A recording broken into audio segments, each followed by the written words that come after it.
गीत बन्द गर भाइ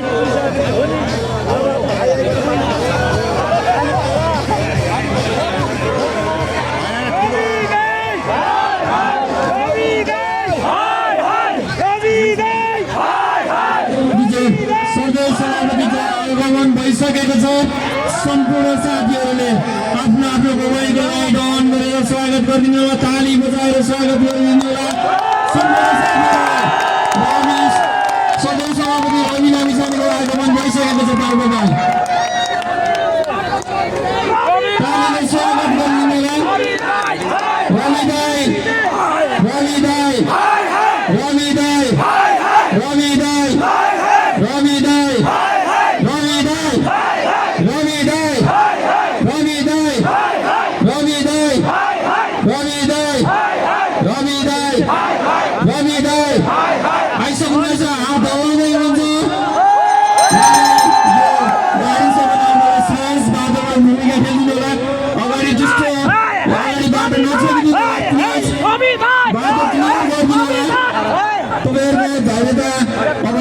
केही समयमा सकिँदैछ उहाँलाई उहाँको खुट्टामा समस्या भएको कारणले हामी गाडी यहीँसम्म ल्याएका छौँ खुट्टामा समस्या छ सबैले बुझिदिनु होला यो कुरा उहाँलाई हिँड्न पनि गाह्रो भएको हुनाले हामीले उहाँलाई यहाँ स्टेसनमा ल्याएका छौँ सम्पूर्ण साथीहरू रविजी अब केही आइसक्नु भएको छ सम्पूर्ण साथीहरूले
जय घंटीको आवाज काठमाडौँको सिंहदरबारसम्म सुनियोस् जय घंटी जय घंटी जय घंटी एक पटक एउटा उज्यालो बाल्नु पर्नेछ सबैको मोबाइलबाट एकपटक उज्यालो बाल्नुहोस् यो उज्यालो काठमाडौँ पुगोस् सिंहदरबार पुगोस् यो उज्यालो आउनुहोस् आउनुहोस् आउनुहोस् यसपटक देशलाई उज्यालो दिउँ देशलाई उज्यालो दिनुपर्छ देशलाई अन्हारो युगबाट उज्यालो युगमा प्रवेश गराउनको निमित्त एउटा उज्यालो आज पाल्पाले देखाउने छ एउटा विशेष उज्यालो यहाँलाई देखाउनु पर्नेछ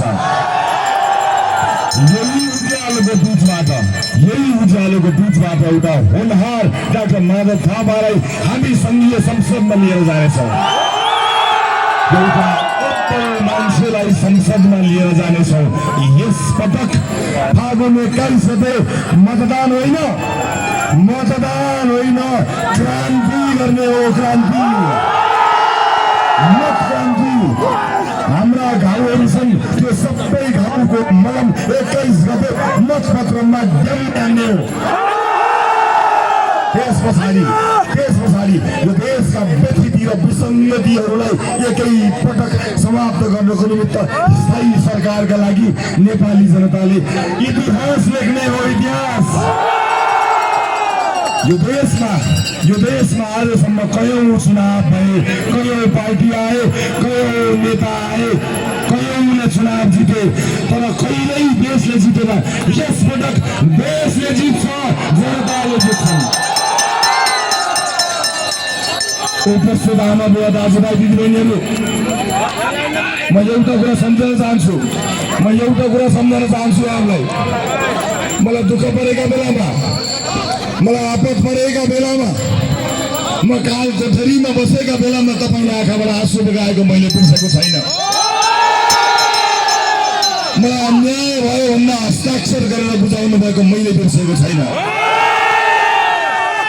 मलाई परेको अन्याय बरु बिर्सौला, मलाई भएको अत्याचार म बिर्सौला, म आफ्नो लडाइँ लड्दै गरौँला, तर 35 वर्षसम्म यो देशलाई भनिएको अन्याय चाहिँ बिर्सने छैन। एउटा सिङ्गै पुस्ताको भविष्य अन्धकारमा पारेर बच्चालाई गोली ठोकेर मारेको अपदस्थ सरकारको कुकृत्य बिर्सने छैन।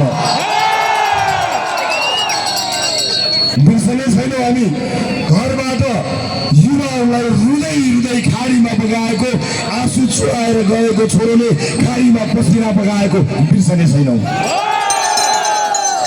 उद्योग कल कारखाना बन्द गराएको बेरोजगार बिर्सने छैनौँ। हामी बिर्सने छैनौँ भ्रष्टाचारको चाङमा बसेर चलेको पैसालाई एआई भनेको हामी बिर्सने छैनौँ।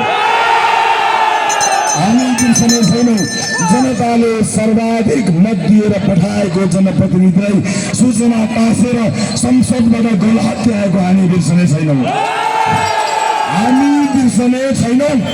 21 जना सांसदहरूले नेपाली जनतालाई भिजिट भिसामा किन बेच्यौ भनेर प्रश्न गर्दा माइक काटेर निकालेको हामी बिर्सने छैनौँ। 21 जनालाई रोक्यौ, अब 21 गते रोकेर देखाऊ। नेपाली जनताले यस पटक नेपाली जनताले साथीहरू यस पटक हामीले इतिहास रच्नुपर्नेछ।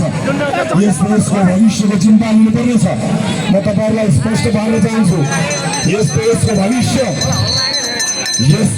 भविष्यलाई यिनीहरूले बिचौलियाको हातमा बेचेका छन्। तिनको हातबाट थुतेर देश निकाल्ने बनाउनु हो। यो देश मुठीभर नेताहरूको प्रभाव होइन। हाम्रो भाग्य, हाम्रो भविष्यमाथि खेलवाड गरेर गोली ठोकेर मारेर यो देशको शासन कब्जा गर्नेहरूलाई यस पटक मतपत्रबाट क्रान्ति गर्ने हो। दाजुभाइ दिदीबहिनीहरू, तपाईँहरूको यो साथ, यो माया मुटुभरि सँगालेर म यति भन्न चाहन्छु कि यो देश यसरी कहिल्यै जागेको थिएन। पहिलो पटक देश जागेको छ। पहिलो पटक सुन्नु संसारले, साथीहरू सुन्नु, खाडीमा पसिना बगाएको होस् या युरोप अमेरिकामा दुःख गरिरहेको हरेक नेपाली यसपटक इतिहास रच्न चाहन्छ। नेपालको मात्र होइन, यस देशका नागरिकले मात्र होइन, विश्वले हेर्दैछ कि नेपाल अब परिवर्तनको बाटोमा हिँड्यो। हामी अगाडि लिएर जान्छौँ। व्यथिति र विसङ्गतिहरूका हामी सक्छौँ। यो देशमा एउटा खाल्टोपूर्ण 30 वर्ष लगाए, एउटा आयोजना सम्पन्न गर्न 30-40 वर्ष लगाए। अब होइन, अब त्यस्तो युगको अन्त्य गरिन्छ। आफ्नो ठेक्कापट्टा आफ्नो मान्छेलाई दिएर राज्य स्रोत दोहन गरेर कार्यकर्ता पाल्नेहरूलाई अन्तिम चेतावनी। यस देशका क्याम्पस विश्वविद्यालयहरूमा दलको पार्टी अफिस जस्तो बनाएर दलको साइन बोर्ड राखेकाहरूलाई अन्तिम चेतावनी। अब 21 गते विश्वविद्यालय क्याम्पसहरूबाट दलको साइन बोर्ड खस्छ, यसपटक खस्छ। विद्यालय क्याम्पस र युनिभर्सिटीमा एउटै काम हुन्छ, पढाइ पढाइ र पढाइ। राजनीति होइन, राजनीति क्याम्पसमा हुन्न, क्याम्पसमा राजनीति हुँदैन। आदरणीय आमा बुवा दाजुभाइ दिदीबहिनीहरू, यसका लागि हामीलाई ताकत चाहिन्छ, जनताको ताकत, तपाईँको ताकत। त्यो ताकतबाट हामी अगाडि बढ्नेछौँ। मलाई केही भन्नु छैन, पुराना नेताहरूबारे मलाई कटाक्ष गर्नु छैन, तर हामी यसपटक एउटा कुरा बताउँछु, यसपटक को हार्छ थाहा छैन, हामी जित्छौँ। थाहा छैन, नेपालले जित्छ। को हार्छ थाहा छैन, देशले जित्छ। यहाँ उठेका को हार्छन् थाहा छैन, माधव थापाले जित्छ, रासोपाले जित्छ, घन्टीले जित्छ, जनताले जित्छन्, देशले जित्छ। जय देश, जय घन्टी।